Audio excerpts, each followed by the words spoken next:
Hello, everybody. Welcome to the Now Daily Dose of Gaming News and all that good stuff. And as always, I also publish on Rumble and on Patreon Access support and the kind of updates and the such. I usually go about on Twitter X. Yesterday, I did manage to publish Planet of Lana episode. Tomorrow will be another one. See if in the meantime I'll be able to play any kind of demos. Again, it's a promise long due. I did also, I mentioned yesterday, I did a huge swath of the gaming deals that are on, of games that are on my library. And I did manage to purchase Death Stranding Director's Cut on Steam. I will probably will have to. I don't want to enter in kind of shenanigans regarding savings from the Epic Game Store to transfer to Steam because you have to mix with X codes, and I don't want to bother that much. I'm able to do that, but again, maybe as a refresher also to enter again and smooth into the game systems and to the story to have a refresher to a certain extent. I will probably when playing will redo everything from scratch there. And in the meantime, if I can handle any kind of live streams, I will continue with that stranding from the beginning. Then I will have to see what I do. I only did two live streams from that game, so I don't think it will impact too much of what I already did there. And I also did put Firewatch on the completed gameplay series. Again, I got a lot of games now on 4K complete game series. Eventually, I will have to separate it in, I don't know, by genre or something like that. I don't know. I will have to wait and see about that. Other than that, let's go to the news. I've been watching here and there this mini PC stuff there, and given the fact that AMD has recently launched this new the Ryzen AIs, the HX variants, I think it's Strix Point. I'm being very curious and probably uh, I don't know, checking the best in terms of price to performance, let's say, mainly because, again, as usually content creators, as to record and to stream and do all those things. It's very heavy on the system if you only have one PC. I had the experience of, especially on Elden Ring, in a couple of live streams, the computer shut down. I assumed it was codec overloads, some error on the GPU there, overloaded there in terms of the what I was trying to do because I was streaming, if not mistaken at the time, streaming 4K to both YouTube and Rumble. And Rumble was 1080p, of course, and then recording in 4K and playing in 4K everything directly from one system, my own system, and I think that's a lot of workload to try and go around with that. Um, yeah, mainly because again, especially I think on the streaming side of things, and the fact that you use different codecs to work around.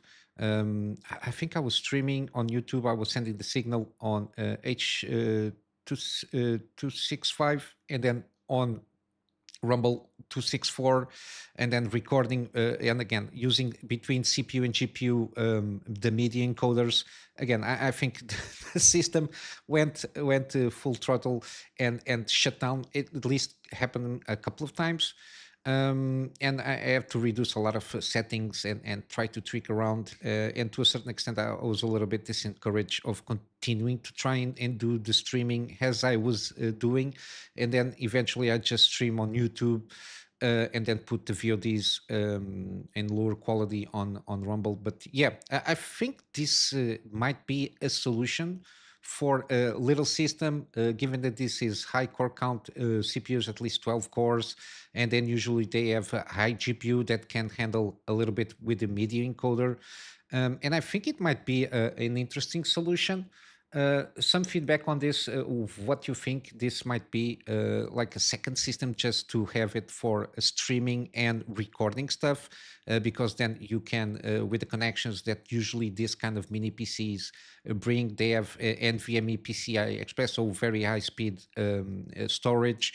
Again, the Radeon, usually the 8900, this is a 3.5 RDNA free, or RDNA 3.5, sorry, iGPUs, which I think are more than serviceable to get the workloads between the streaming and the recording stuff there, to help out with that workload.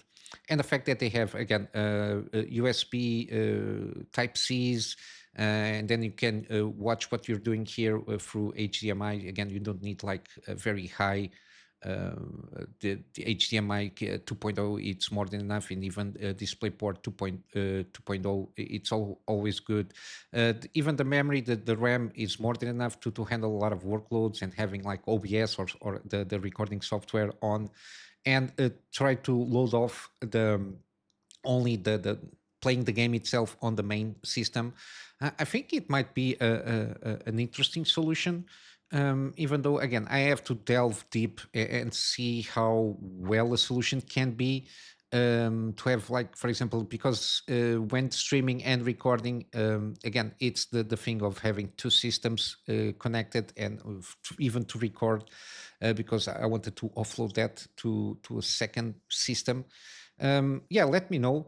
Given that even for the internet stuff, usually these always come with at least one LAN port for the internet stuff, but then you get Bluetooth, Wi-Fi, if you don't have the possibility of connecting this to a LAN on the internet, which is seems interesting. These kind of solutions, I know some of them are very expensive. Again, depending on what they bring in terms of extra features, and depending on the storage capacity and everything.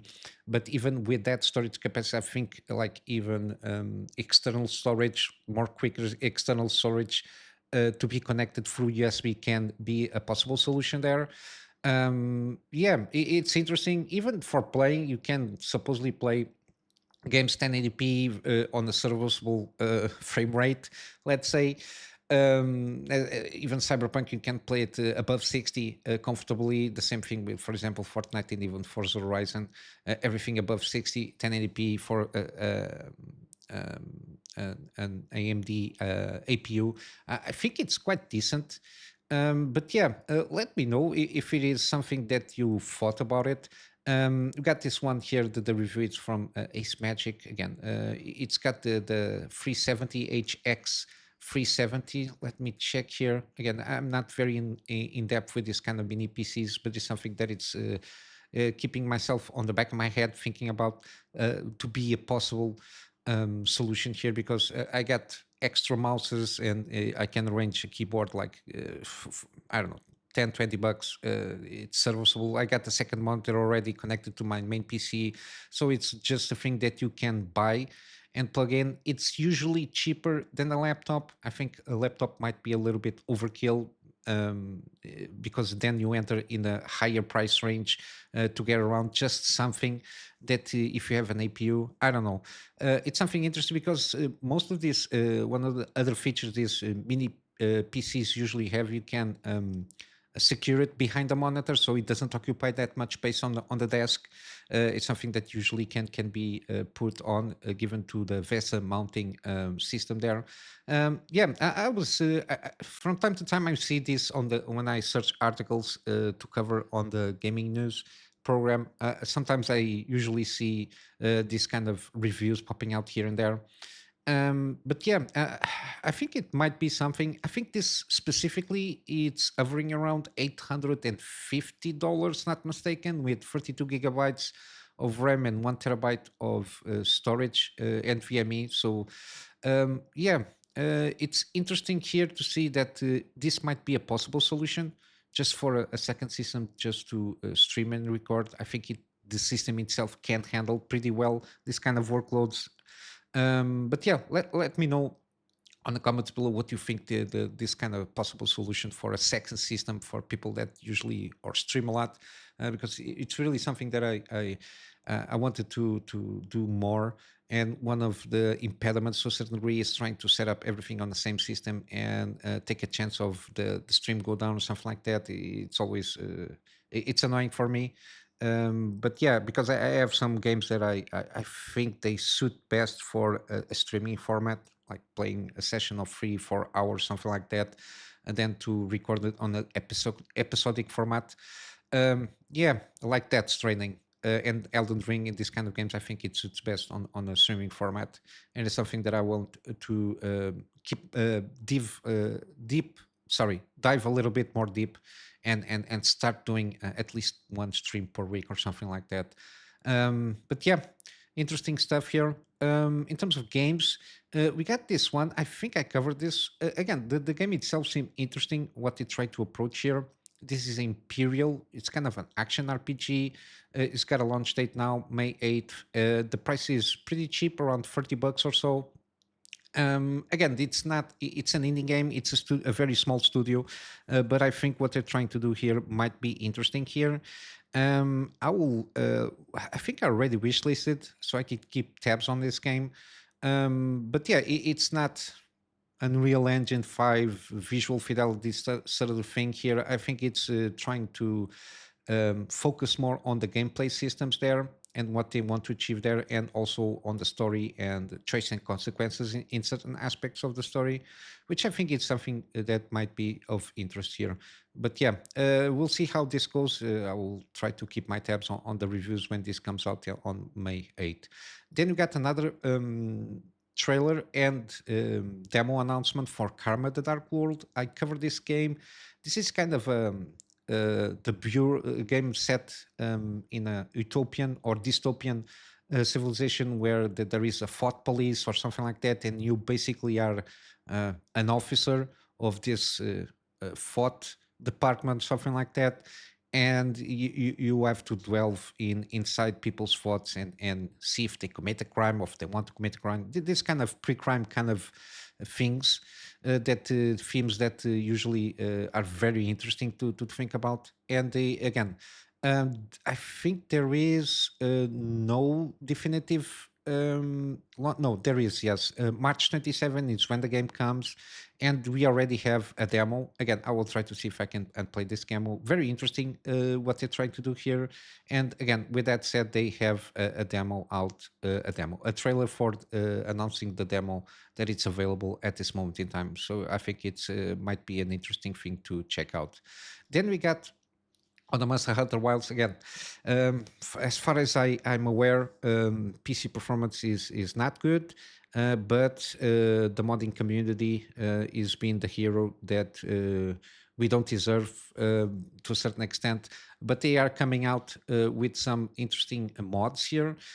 One of those is the new graphic options, which calls More Graphic Options mod, created by Haiki. And basically, what it does, it gives a more granular level of choosing graphic details, which includes, for example, mesh levels of detail bias, foliage, level of detail, offset and bias, the ability to disable texture streaming, which I think it's one of the things that is encumbering the performance on PC, and also dynamic shadows, and try to change small object culling ratio. Again, has to do with, I think it might smooth out pop-ins on the what you see, and this can, to a certain effect, the fact that it has more granularity of choices. I don't think it does impact performance. So, for example, the mesh level, I think it has a huge hit on performance. So you can tweak around with this and have a pretty decent overall visual presentation quality, and squeeze out a little bit more performance out of your system with this kind of settings. I think it's something that might be worth checking out. And then there is also one which is a new quality of life gameplay things, which all in one menu. Again, I didn't play the game.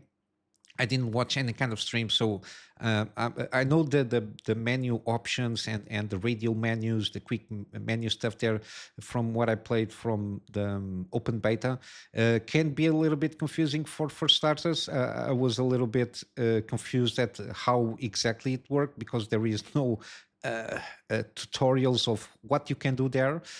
So it always leaves players to try and discover that and have time to trick around with that. And I think this mod introduce options on the main menu um, and the ability to access this mini, change equipment, transfer items directly from the menu without returning to camp. Because I think there is only certain things that you can do on camp, and this allows you to do this while you out in the wild, let's say.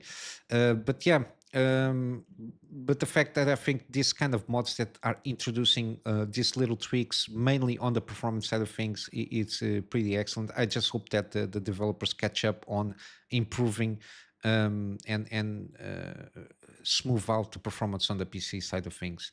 Then we got here also from Resident Evil 9, we got again Dusk Golem. I remember his name because he usually leaks out and gives rumors or at least inside information, let's say, from Capcom games usually, and specifically to Resident Evil. And it says that again, we had the Silent Hill showcase. Again, I completely forgot the name that he gave for Silent Hill Half. And he said he's super excited for that Silent Hill, and he said that he's seeing that people are a little bit antsy, let's say, lack of Resident Evil news for a year and a half now, at least official information. Um, and the fact that supposedly this game is taking longer than expected in terms of development and having any kind of official news. Supposedly they are working on reinventing the series to a certain degree, as the same level Resident Evil 4, which was a it departed from the isometric view, fixed angle, to third person view, and a little bit more focus on the action thing, as we saw on Resident Evil 4 and remake, and also kind of reinvention of the series as they took it to the next level on Resident Evil 7 with the first person view, and getting back to a little bit on the roots, the roots of the series on the horror side of things. Then I think Village is a little bit more action, but maintaining the same kind of things with Resident Evil 7. And I think they are trying to come up with something fresh for Resident Evil 9. There's been some rumors that Leon and Jill, again, I know the names, but again, I don't remember very well how the story goes for these characters.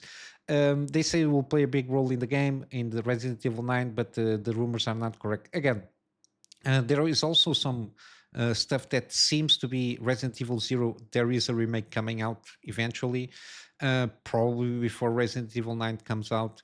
But yeah, we will have to wait and see a little bit more. Again, we still have the remakes. They are on a deal on Steam. The Resident Evil franchise itself, I bought on, I think, on the autumn sale or the winter sale. I know it was last year. I bought basically all the remakes. So Resident Evil 2, 3, and 4 remake. Already had Resident Evil 7, and I also bought Resident Evil Village. I have been issues trying to tweak around and try to record those games. I think it has to do between the engine itself and how the anti-cheat tamper stuff there detects screen recordings or app recording. Having some issues trying to get around and get the proper settings to record those games. But yeah, it's one of those that I would like to at least start off with Resident Evil 2 and go through the remakes and go about then Resident Evil 7 and 8. But yeah, interesting stuff here. We'll have to wait for more stuff regarding Resident Evil. Supposedly, throughout this year, we're going to have official announcement regarding Resident Evil 9, but we'll have to wait and see if that is true or not. And then I saw yesterday popping out. I've been watching kind of far away regarding Assassin's Creed Shadows. Again, my opinion is the game is not good in the sense what they're trying to approach in terms of story and the characters wise. It's not what people were asking for, especially in something that it is in this time period. The one of the main characters being Asuke, trying to make it out something that it's not in terms of regarding historical accuracy. Again, It comes about with the people are pissed off with the character itself, not mainly because of the historical accuracy as a principle, but it is because Ubisoft made a big thing of saying that this Assassin's Creed is going to be historically accurate, especially on the time period that it occurs. It was at the time, I think, Nobugawa took reins of power in the pre or during Sengoku period. Again, I'm not an historian of Japanese history, but I think it was around that time, if not mistaken. And supposedly, again, there was odd curiosity of this character Yasuke, which was a freed slave from the Jesuits, Portuguese Jesuits that brought him from, I don't know, Africa. I'm not sure about the country. And Nobugawa, again, nobody ever saw a people of persons of color. They were only accustomed to, at the time, mainly some from European countries. And it was an odd curiosity from the perspective of the Japanese, but still, in terms of pages of history, it was irrelevant. It was kind of footnote as an odd curiosity at the time. It was, I think, he was had the title pretty much of a retainer, which is basically, I don't know, what we can like a personal assistant, if that much. It was basically the guy that carry around his swords for ceremonial purposes, basically, and do odd jobs here and there. I assume for Oda Nobugawa. But yeah.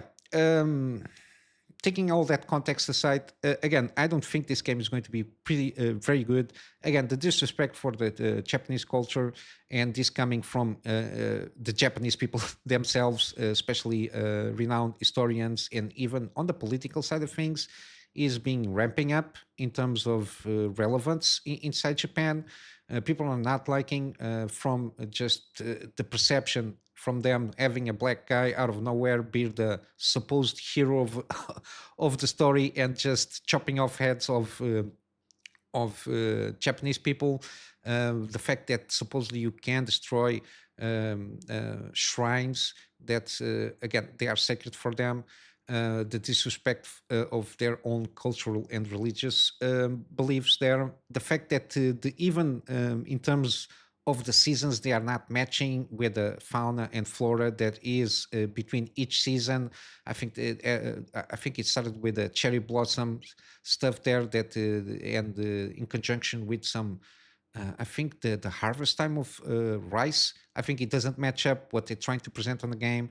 The level design and architecture is too much Chinese influence. It's not properly Japanese influence architecture, and even the layouts. For example, there was I remember seeing some articles, not nitpicking, but giving the and telling that even on the interior design of the buildings, the way that things were designed and architecture wise, usually things supposedly are done inside the houses on the eye level when you are seated, and everything inside on the game was completely not matching that kind of philosophy of how they did and designed houses in that time. But yeah, a lot of stuff here that doesn't match up with Ubisoft saying that is a game that it's historically accurate in that sense. Because I don't think people had, and people didn't have any issues, for example, with the Ezio character. Again, dealing with from Leonardo da Vinci. Again, it's all fictional. We all know that it's fictional, but at the time, it didn't purport itself to be historically accurate. Again, it takes some inspirations from the time period that they are trying to set it in, and then mix and match between fictional characters with real characters just to flourish the game and the story. But yeah, with this one, they really screwed the pooch from the get go.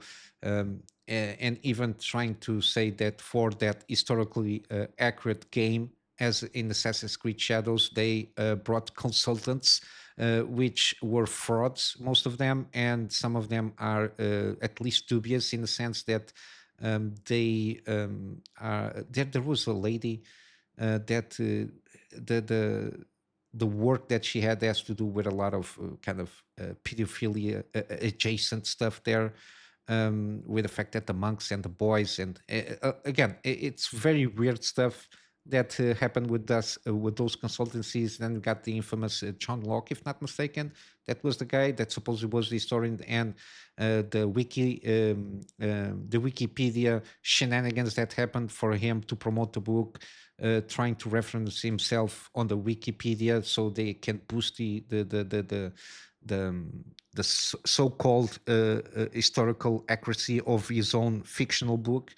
Again, a lot of stuff happened and people are not happy. Plus, all the merchandising and the marketing is butchering any kind of favor that people might have again for the game.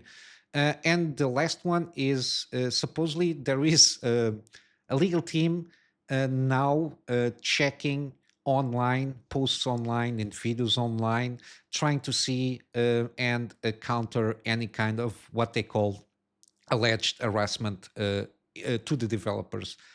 Again, regarding this situation, again, I'm not in favor as a principle of looking around and seeing who is working on the game itself and try to put the, I don't know, from creative decisions, this kind of decisions that are done in the higher up, try to blame it on people that are working on level design and stuff like that, like normal developers. I don't think it's the right thing to do um, to a certain degree arrest people on that. For that, you have the creative, you have the directors, from creative directors, story directors, game director, people inside Ubisoft that are the front end that deal with the customer base. Those are the ones that we should complain about the game itself. And my idea that complaining is not harassing. If you go to the proper channels, and again, I don't think to complain about this game there is no need to insult anybody in that sense, because it's so obvious that this game is a complete shit show, that I don't think that it's worth just go to insult people, whatever they are. I think the complaints themselves and the sticking on point, I think it's the main thing here, because again, the fact that you are right doesn't mean you have the right to, I don't know, treat badly, unless there is in response of I don't know, if developers are coming out of the woodworks trying to, I don't know, um, calling names to possible customers, and there, if there is a reaction, again, I don't think that can be considered to a certain extent harassment. But yeah, common sense should prevail in these kind of situations.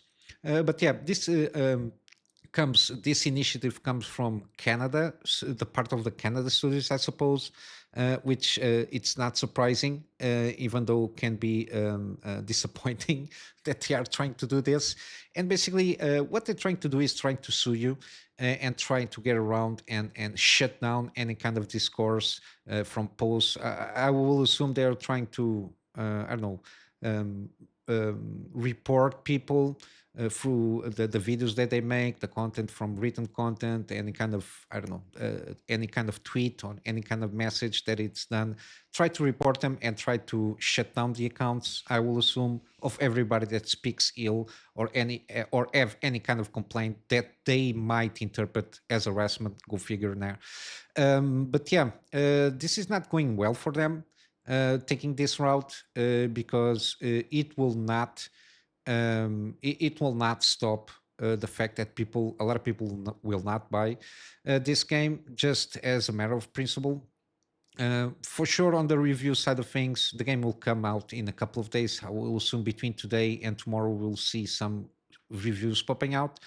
Um, I will assume a lot of them will be 9 to 10 out of 10s, mainly because, again, they are trying really hard to make this game to be more than it is in terms of the quality itself. Even though with the delays and all that jazz, I don't think this game, in terms of overall product, I will assume they smooth out some of the, I don't know, from the animations, some of the map designs there. They might have patched out some stuff there, be more PC performance friendly kind of a thing there. Something I don't think we're going to see a disaster on the level of like Star Wars Outlaws in terms of how it performs and the bugs and the things. I think they had enough time to do that, but we'll have to wait and see. But I think the initial coverage of the what we see, for example, the IGNs and the Kotakus and all those guys will be a 9 out of 10s for sure. But yeah, I'm hoping to see some independent reviewers where they have the thoughts, independent thoughts, hopefully. But we're going to see a lot of uh, Ubisoft trying to blockade any kind of negativity around the game. And they really need this game to, as I mentioned, for them to have a slight chance of not go down as a company, Ubisoft that is, they will at least need to have Black Myth Wukong numbers in terms of sales. Because I've been seeing some speculations. Even if the game goes well, I don't know, 1 million copies in 1 week. I don't think that trend will suffice to save the company, because the company is unfortunately hanging on by the sales of a single game, especially a company that has 20K or more employees as a overhead there, studios all over the world that supposedly should be making around 2 to 4 games per year, big hitters, and is hanging on by a thread for the sales of Black Myth Wukong kind of numbers there for this game in particular, to save itself from bankruptcy or any kind of shenanigans, corporate shenanigans that it might do with creating a new entity and transfer the most valuable IPs for that company, to try to get investors to inject more money, to try to, again, all of these shenanigans that might happen will happen most likely, because I don't see this game selling Black Myth Wukong kind of a number sales in terms of sales here. The damage that they did by themselves on the marketing side of things, and the fact that the game is set up to be as it is, I don't think it has can be saved. We will see good numbers. I'm assuming good numbers, not Velgard numbers, not Dragon Age Velgard numbers, but something a little bit better for sure. Not even, I don't think they are going to even reach, I don't know, Monster Hunter Wild numbers or something like that. But it will not. I don't think it will be enough to save the company as a whole. Best case scenario for them, it will give them a little bit of fresh air to breathe for a few more months. But again, there is no sustainability on the sales side of things for them to be able to wait until the next launch of the next Ubisoft game to be a big hitter also. Again, they are counting on the entire company on just one game, that it's not going good for them in terms of marketing, and I don't think in terms of sales it's going to be what what it needs to be. Basically, it's not what they hope, it's what it needs to be. But yeah, this is what I got in terms of news. In terms of gaming deals, again, there is huge amount of deals. Steam sale, the spring sale is on full swing. Basically all my games in the wish list are all in the with the deal, with some kind of, and some of them are pretty good. I will just go through some of them here, which starting with Baldur's Gate 3, 20% off. Again, this is a game very recent, so the percentage is not that high, but again, this is an excellent game. Everybody knows Baldur's Gate 3 is like the benchmark for at least RPGs for the moment being.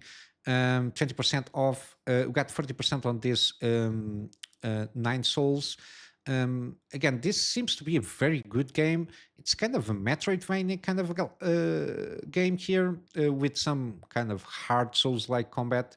I like this kind of animation style, and I think even the story is pretty good. And yeah, 30% off here. We got Cuphead, 30% off. Again, it's one of those very difficult games. Can be frustrating, but again, a pretty good game. And I think the animation is all hand-drawn, if not mistaken. At least the style is like that. And again, it's one of those games that everybody that plays, they like it or hate it. We got also Armored Core 6, Fires of Rubicon, 40% off. Again, from software game. Again, high quality here. Again, very niche because it's a mecha game, so it's not Souls-like game, so it's a completely different way of playing games. We got Liza P, more Souls-like kind of a game here, 40% off, and then we got the deluxe edition. Again, I'm never sure if the deluxe edition has the DLC included. I don't think so. But yeah, 40% off, excellent game. Very positive feedback since it came out. Then we got Sekiro, again, from software. 50% off. Again, it's rare to see these kind of games on sale. Then we got No Man's Sky, 60% off. Again, a huge departure from the launch. Again, excellent game at this moment in time. And it's got more than 20 patches and content updates here for free. And again, it's very cheap, and you can do basically everything in this game, or at least that's the aim from the developers.